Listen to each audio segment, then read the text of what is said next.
Cheshire-born Shaun Attwood learned how to trade in the UK stock market at age only 14. By age 30, he was a millionaire living in Arizona, USA. A lover of the UK rave scene, he wanted to bring the rave scene over to America and started distributing ecstasy on a large scale. Shaun was arrested and told he would serve 200 years in prison. In the end, he served a total of 6 years in a high-security prison amongst murderers and gang members. Shaun tells myself, psychologist Dr Becky Spelman, his story about drug use, anxiety and surviving prison life.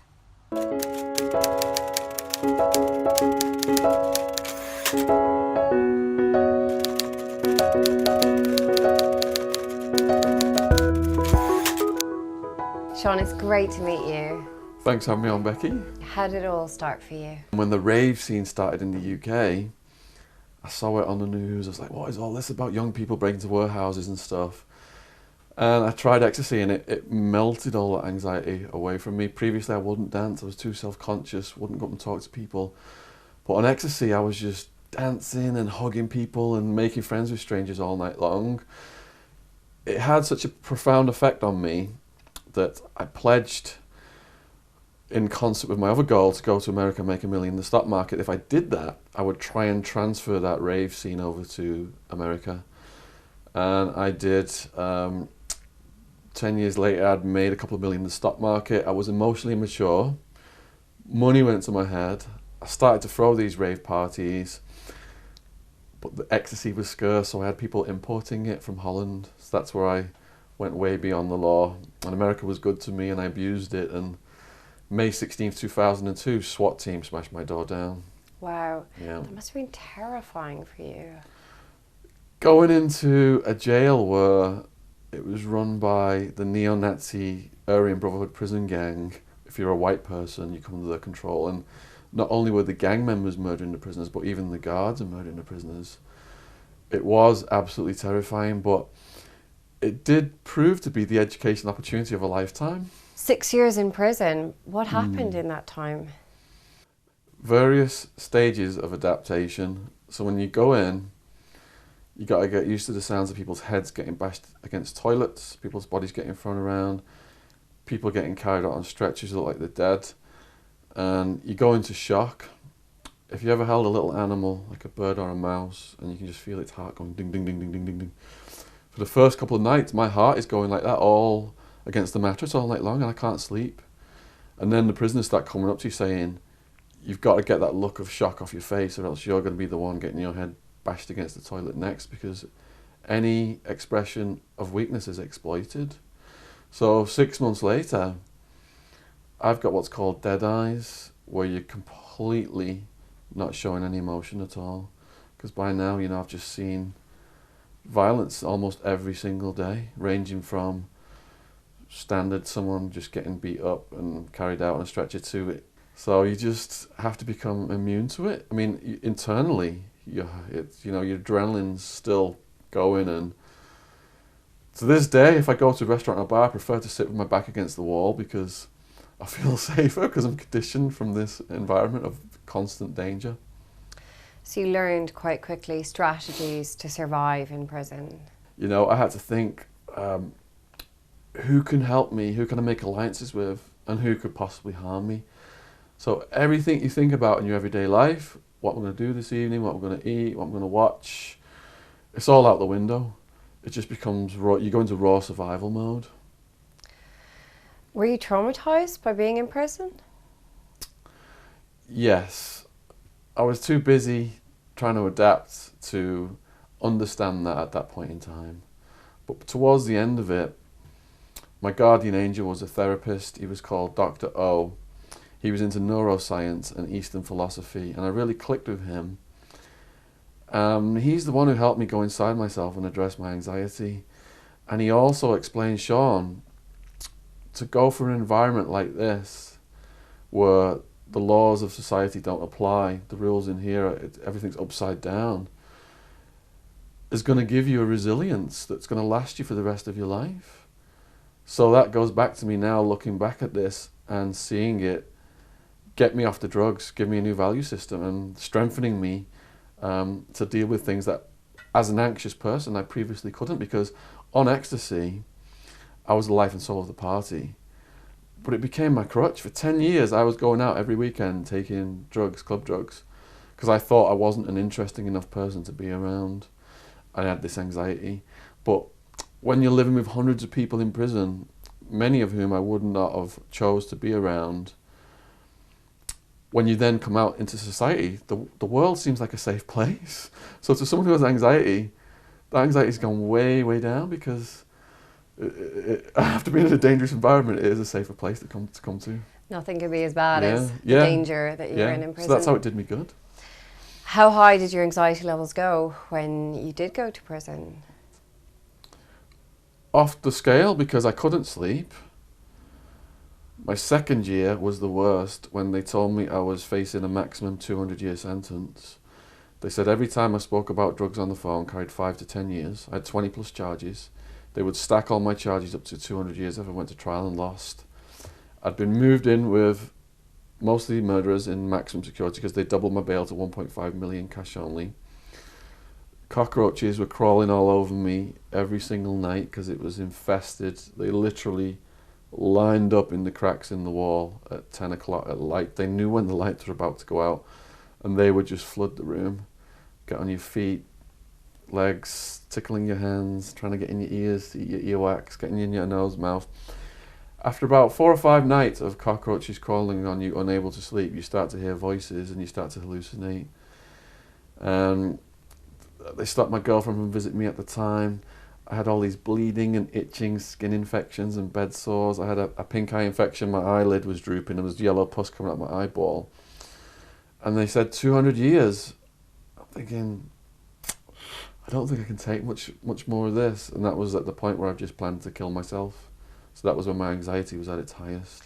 So you were actively making plans for suicide? Yeah, I was just going to slash my wrists after a guard did a security walk and bleed out.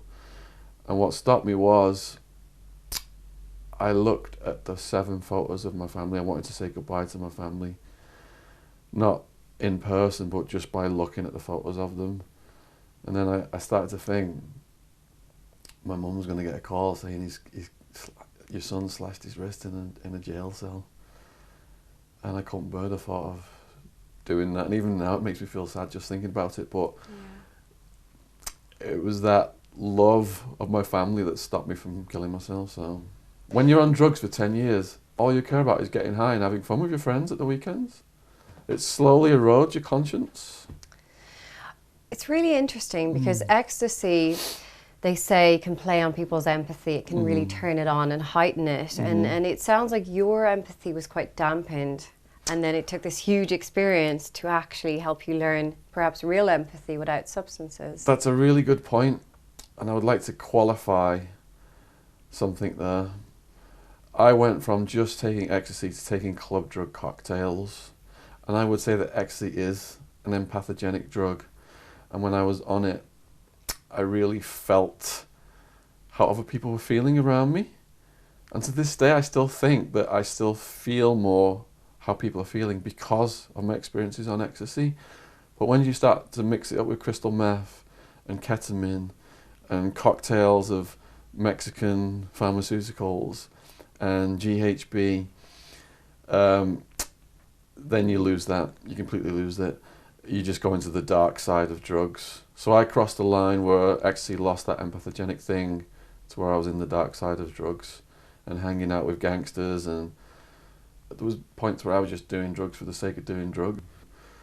I'm wondering what happened in early life for you to go to drugs in the first place and want to try and activate empathy through substances? I think I was going through a normal period of hormonal teenage changes and anxiety when it got to the point where I had the incident with the drunks. And what happened was I just passed my driver's license test, went to fill up my mum's little red car with petrol, and these 4 big guys started to behave abusively towards me, and I'm thinking it's brave to stand up to them. You know, I've watched movies like Rambo and stuff, and that was a big mistake. And they surrounded me, knocked me down, started kicking me in the head. and all I could do was curl up in the fetal position, and the pain was increasing, intensifying, and my body was starting to get warm and numb. And one had hit me in the face with an iron bar, knocking pieces of my teeth out, which is why I got these veneers. And I was seeing stars, and it got to the point where my body went so warm and numb, I couldn't feel the pain anymore. So I thought they'd stop hitting me. So I opened my eyes, and they were still hitting me. And I'm thinking, oh my God, what's going on here? Is this what dying feels like? They're not just beating you up. This is you're about to die, and I couldn't escape from that situation. I just felt completely helpless, and I thought my life was slipping away. And I'd blacked out. Actually, I went unconscious. So I woke up in a pool of blood, and they'd gone. Smashed my car windows. Police car went past with its siren on. I thought it was chasing them, but I was so embarrassed. I managed to drive home. My vision was blurred. There was a hole in the window. My parents freaked out, took me for medical treatment, but all that was broken was my teeth. So after that, then, if I went out, I wouldn't go up and talk to women. I was too self-conscious to dance. Wouldn't talk to strangers. And it was like that until I started taking ecstasy. Ecstasy made it go away, yeah, for the weekend. But once I was off it, I didn't feel like people would want to be around me because I was that anxious person again. So it was a cycle then for 10 years. Were you anxious before the incident? Just at a normal, conscious, you're a teenager and you're conscious of your appearance and anxious about that kind of thing, yeah. Self-esteem is made up a lot by our early life experiences, relationship with parents. Mm-hmm. Was there anything that your parents, that you wish they could have given you and they didn't quite manage to give you, that could have maybe fed into some of the anxiety issues? I can't think of anything. The only thing was, the thing that caused me anxiety as a little kid was the arrival of my sister. How old were you? She's about 5 or 6 years younger than me. So I remember going to see my mum. She was in the hospital, she'd given birth, and they wouldn't let me in. I couldn't see my mum. And then I had a lot of rivalry with my sister growing up. So that's the only other thing I can remember from my childhood. Did your parents treat you differently? Well, I would tease my sister a lot. I guess perhaps it stemmed from that jealousy of this new arrival, getting the attention from my mum. Yeah. Well, this is going way back. I mean, this is so young. It's like, but I guess these things lay things down that affect you later in life, don't they? Yeah. How did your parents deal with that? So you're teasing your little sister. Well, I would get told off a lot and sulk, and then it got to the point where my sister would snitch me out for things I hadn't even done, and I would get blamed. But I was a bit of a swine for teasing. I shouldn't have been doing all this, I should have been given a brotherly love instead of having this rivalry with her. And it wasn't until later, when we were teenagers and I was a rave and she was into the indie scene, that we really got to know each other as people and were friends, and all that teasing was over. Yeah. What happened with family when you were arrested and sent to prison? How did that go? With my family, I had planned it so if I got arrested, my mates would bail me out. My family would never find out, because that was one of my biggest fears. Did you feel you would never get caught? When you're on drugs, the drugs is telling you you're Mr. Cool Guy, you're living out of a movie like Below, you're above the law, and it's telling you all these things, and until you sober up, you don't understand like how ridiculous that all is. But once I was in there sober, I had to call my parents because the police were smarter than me. They'd arrested all my friends with me. I couldn't. There was nobody else to turn to, so having to call them and just hearing the heartbreak in their voices. Do you remember that phone call? Oh God, yeah. It's like, it's etched in my head. What did you say? Well, I already knew they knew because my aunt had told them. And how did your auntie know?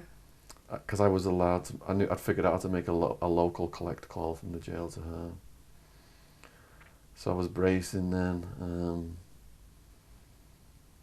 and it was just like, I just felt completely sick to my stomach. Like, to come from a family who'd supported me, encouraged my further education, give me nothing but love, come and visited me, to see me when I was successful, live in this big house in the stock market, and then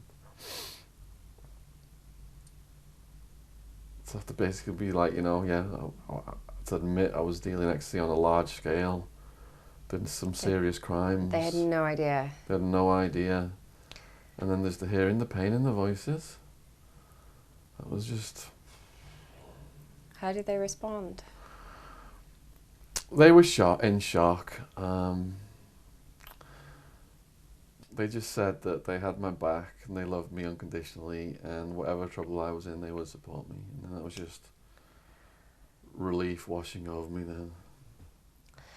Were you scared of being a victim in prison? You know, it's really big. Fear is, if you end up in prison, you're going to get raped. And the kids at the schools, it's one of the most common questions I get asked is, did you drop the soap in the shower? I held on very tightly to that soap. That never happened to me. I had people protecting me. I made alliances with the right people. But rape is so common. You have to go to a rape class in prison where they teach you how not to get raped. And you watch videos. They're a bit lame, really, but if someone can learn from them, power to them. They show predators in the day room, young people coming in. Predators offer sweets. Don't take sweets from the predators. Predator give sweets to some young people, and then they owe them sexual favours. And the conclusion of the video was, if rape happens, you have to report it. If you report anything, you're a snitch. Snitch is KOS, kill on sight by the gang. So no one reports a thing. There were times when I would go in showers with soap, bars of soap in towels, just ready to smash someone in the head if anyone tried anything. Did that fear go away? Or was yeah. That Over time, what happens is, in the beginning, you're terrified of the gang rules. You're terrified of getting raped. You're terrified of the guards' rules. You think you got to, and the gang rules and the guards' rules contradict. So you've got all this coming at you, and you're thinking, how on earth am I going to get through this?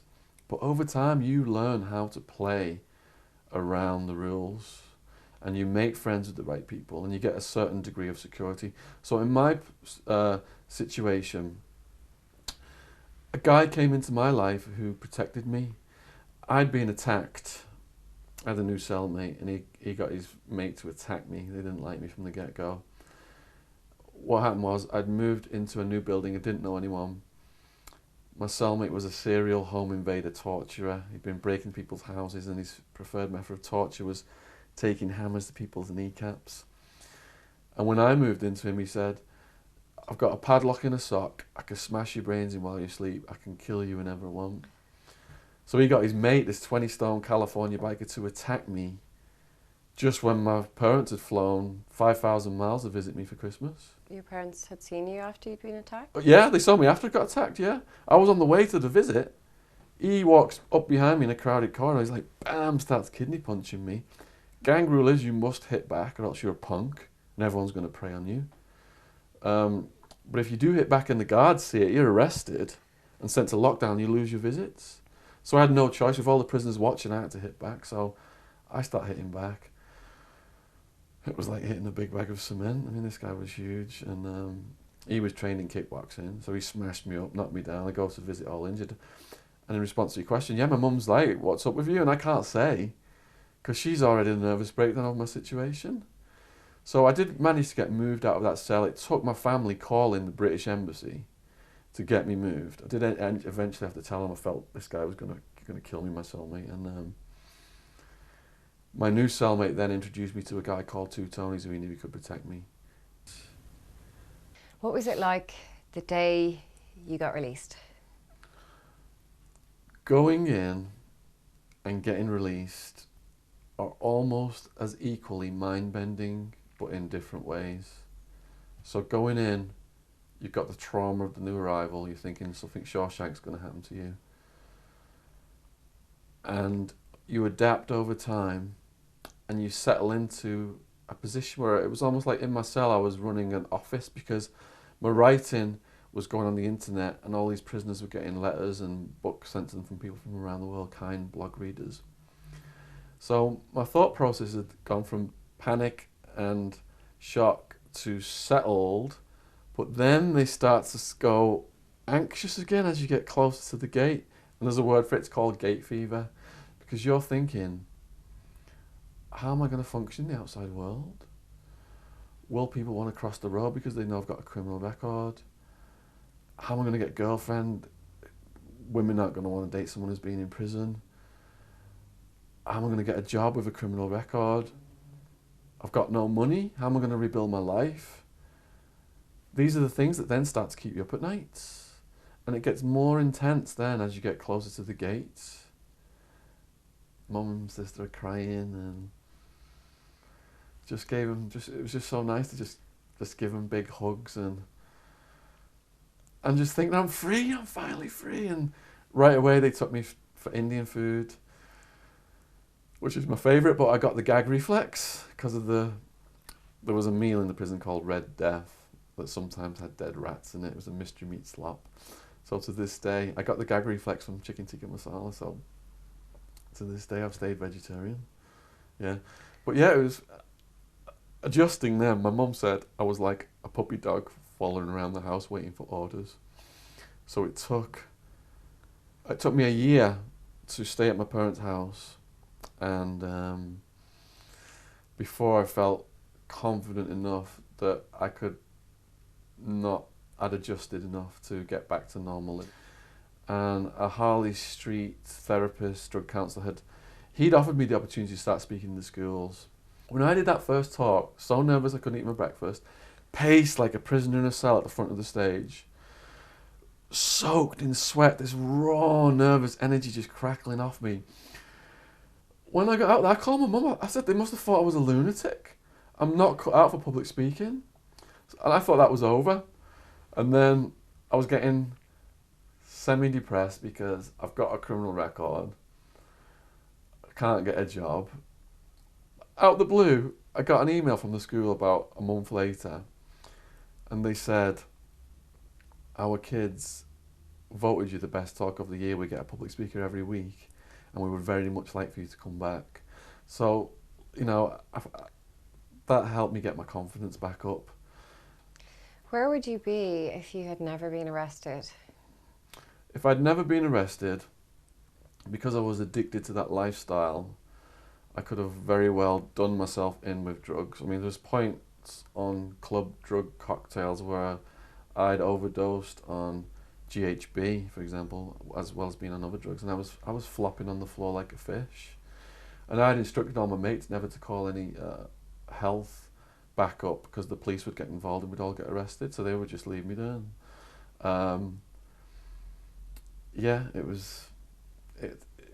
The road of drugs leads to the prison, police, or death. What's next for you, Shaun? Okay, so I've learned now to stay on this trajectory of slow and steady progress. I started in the stock market when I was 14, made my first investment when I was 16, doubled my money in British Telecom, and I ended up worth about 2 million in the stock market by 30. Didn't need to be getting involved in the drugs. I was so addicted to being the man and the attention. The lifestyle was even more addictive than the substances themselves. If you're throwing a party for 10,000 people, got your own bouncers running around and stuff, that surge of excitement and power, all these people coming up to you thanking you. So it was getting over all of that and realizing that by making that decision to get into that lifestyle cost me everything. Fast cash excitement, yeah, but if I hadn't have done it and stayed in my slow and steady progress from a teenager, I'd be worth probably about 10 million right now in the stock market. Instead, I had to rebuild my life from scratch. But that lesson has sunk in. So I started to apply the slow and steady progress to writing. And I never set out to be a writer. When a guard said to me in the jail, I asked him about the human rights violations, dead rats in the food, cockroaches, guards murdering mentally ill prisoners. He said the world has got no idea what's going on in here. So my writing got smuggled out, got put on the internet, and it went on to attract international media attention to the conditions. And that led to me then, over 10 years, I wrote my life story as a trilogy. And I've presently got 7 books out now, 7 true crime books. And my Pablo Escobar book was a bestseller on Amazon. So this month, I am setting up my own publishing company. And that's a credit to slow and steady progress. And I say to the school kids, if you've got a goal at your age, just stay on that path, persevere. People get jealous, they try and trip you up, but just stay on that path. So that's what I'm trying to do now. Yeah. Shaun, that's a remarkable story. Thank you so much for joining me. So Shaun, can you tell us the next interesting person that you have nominated to be interviewed by us and the reason for your nomination? The next person I'd like to nominate is Giles Dooley. Because I do talks across the country, I sometimes get to hear other speakers, and of all the people I've ever heard over the years, his talk brought tears to my eyes. Now, in a nutshell, Giles is a humanitarian photographer. He goes to the war-torn areas of the world, speaks to the kids, the families that have been brutalized. He goes and speaks to street kids in Ukraine, and he feels in his heart that these are the people whose stories need to be heard. It's such an important thing to get out there and do this. When he was in Afghanistan, Giles stood on a landmine. It blew off 3 of his limbs. He was told he was going to die. He was told he was never going to be able to work again. After having dozens of operations, Giles survived. He picked up his camera, and to this day, he's still going around the world now, speaking to all these vulnerable people, these brutalized people in these areas of the world. And you'd have to have a dark soul, basically, if his story doesn't bring tears to your eyes. That's why I'd like to nominate Giles Dooley. Thank you so much for that nomination, Shaun.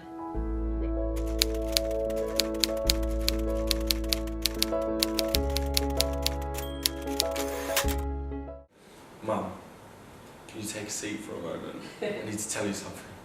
I'm a pickup artist. Oh no! The police are at the family home, and they kind of beckon me in and tell me to sit down, that they've got tragic news that my sister has been murdered.